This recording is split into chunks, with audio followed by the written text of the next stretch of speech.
ഇന്നത്തെ നമ്മളുടെ വീഡിയോ എന്ന് പറയുന്നത് നമ്മളുടെ മൊബൈൽ ഫോണിനകത്ത് ജാംബോർഡ് ഉപയോഗിക്കുമ്പോൾ നമ്മൾ ബേസിക് ആയിട്ട് അറിഞ്ഞിരിക്കേണ്ട കുറച്ച് കാര്യങ്ങളാണ് ഞാൻ നിങ്ങളുമായിട്ട് പങ്കുവെക്കാൻ പോകുന്നത്. Welcome to be happy, it's me Alphin. നമ്മളുടെ കമ്പ്യൂട്ടറിനേക്കാളും കൂടുതലായിട്ട് ഉപയോഗിക്കുന്നത് നമ്മളുടെ മൊബൈൽ ഫോണാണ്. നമ്മളുടെ മൊബൈൽ ഫോണിനകത്തെ ഒരു വൈറ്റ് ബോർഡ് ആയിട്ടാണ് ജാംബോർഡിനെ കണക്കാക്കിയിരിക്കുന്നത്. അപ്പോൾ നമ്മൾ ജാംബോർഡ് ഉപയോഗിക്കുമ്പോൾ അറിഞ്ഞിരിക്കേണ്ട ബേസിക് ആയിട്ടുള്ള കുറച്ച് ടൂൾസ് ഒക്കെയാണ് ഇന്നത്തെ നമ്മളുടെ വീഡിയോ. അപ്പോൾ നമ്മൾക്ക് തന്നെ നമ്മളുടെ വീഡിയോയിലോട്ട് പോകാം.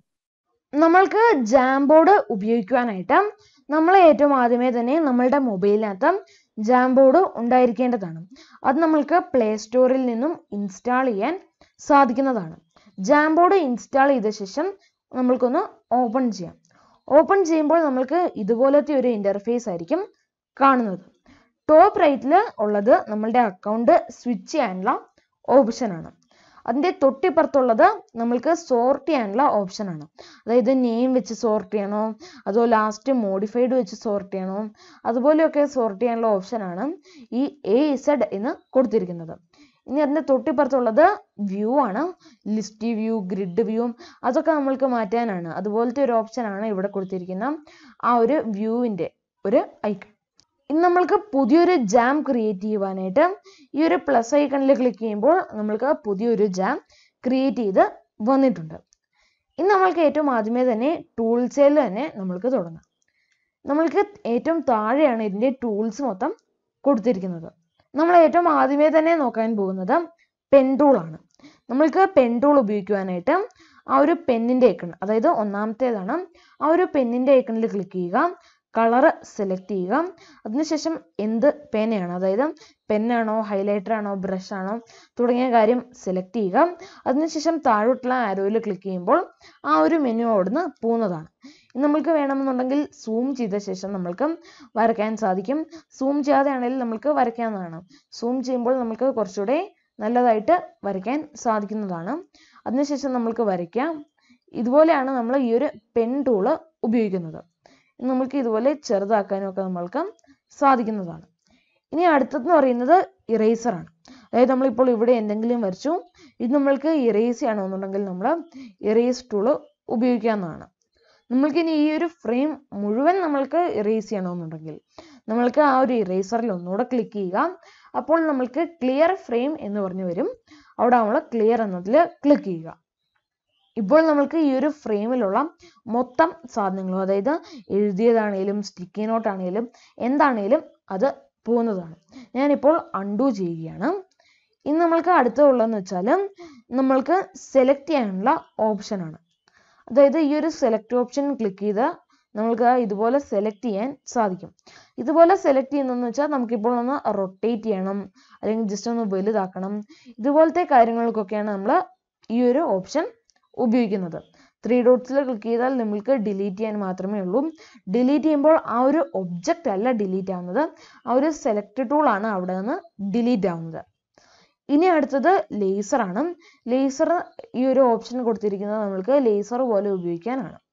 ഇനി നമ്മൾക്ക് സ്റ്റിക്കി നോട്ട് എങ്ങനെ എടുക്കാമെന്ന് നോക്കാം. ഇതിനുവേണ്ടി പ്ലസ് ഐക്കണിൽ ക്ലിക്ക് ചെയ്യുക.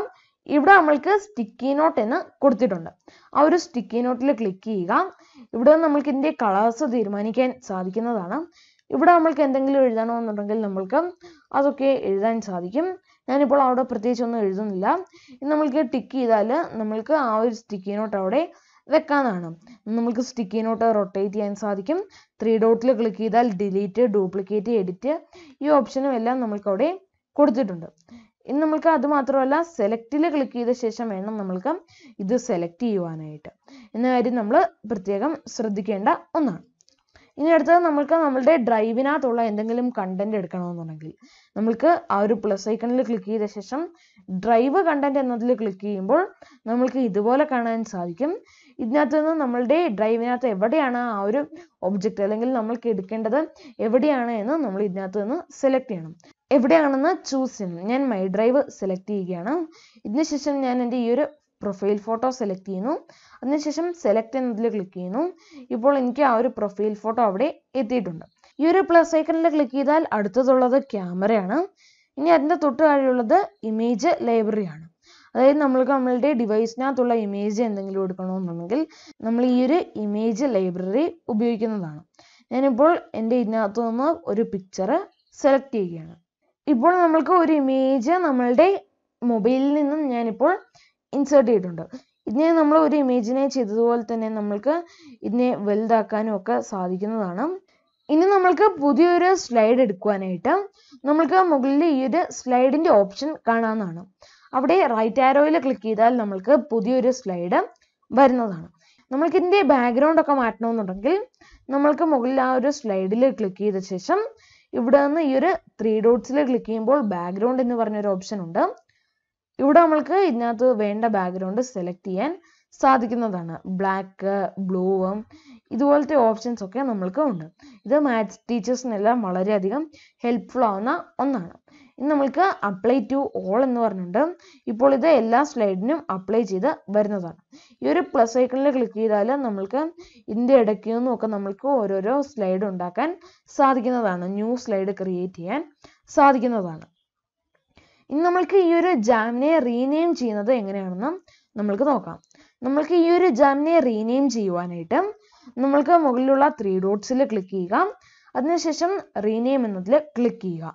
ഇവിടെ നമ്മൾക്ക് ഒരു പേര് കൊടുക്കാൻ സാധിക്കുന്നതാണ്. ഞാൻ ഇവിടെ ഒരു പേര് കൊടുക്കുകയാണ്. ഇപ്പോൾ നമ്മളുടെ ഈ ഒരു ജാം റീനെയിം ചെയ്ത് വന്നിട്ടുണ്ട്. ഈ ഒരു 3 ഡോട്ട്സിൽ ക്ലിക്ക് ചെയ്താൽ നമ്മൾക്ക് ഇത് ആഡ് ടു സ്റ്റാർഡ് എന്ന് പറഞ്ഞൊരു ഓപ്ഷൻ ഉണ്ട്. ഈ ഓപ്ഷൻ എന്ന് പറയുമ്പോൾ നമ്മളുടെ ഡ്രൈവിനകത്ത് ഈ ഒരു ജാം സ്റ്റാർ ചെയ്ത് വരുന്നതാണ്. ഇനി നമ്മൾക്ക് ഈ ഒരു ജാം PDF ആയിട്ട് ഷെയർ ചെയ്യാം. ഇനി നമ്മൾക്ക് അത് മാത്രമല്ല, ഇതിന് നമ്മൾക്കൊരു ഇമേജ് ആയിട്ടും ഷെയർ ചെയ്യാൻ സാധിക്കുന്നതാണ്. ഇതിൻ്റെ ഒരു കോപ്പി ക്രിയേറ്റ് ചെയ്യാൻ സാധിക്കും. അതേപോലെ തന്നെ ഈ ഒരു ജാം റിമൂവ് ചെയ്യാനും നമ്മൾക്ക് സാധിക്കുന്നതാണ്. അപ്പോൾ ഇതൊക്കെയാണ് നമ്മൾ ജാംബോർഡ് സ്ഥിരമായിട്ട് ഉപയോഗിക്കുമ്പോൾ നമ്മൾക്ക് വരുന്ന ബേസിക് ആയിട്ടുള്ള കുറച്ച് കാര്യങ്ങൾ. ഈ ഒരു വീഡിയോ നിങ്ങൾക്ക് ഹെൽപ്ഫുൾ ആയി എന്ന് ഞാൻ പ്രതീക്ഷിക്കുകയാണ്. ഡൗട്ടുകൾ ഉണ്ടെങ്കിൽ കമന്റ് ബോക്സിൽ കമന്റ് ആഡ് ചെയ്യുക. See you in the next video. It's me, Alphin, signing out. Goodbye.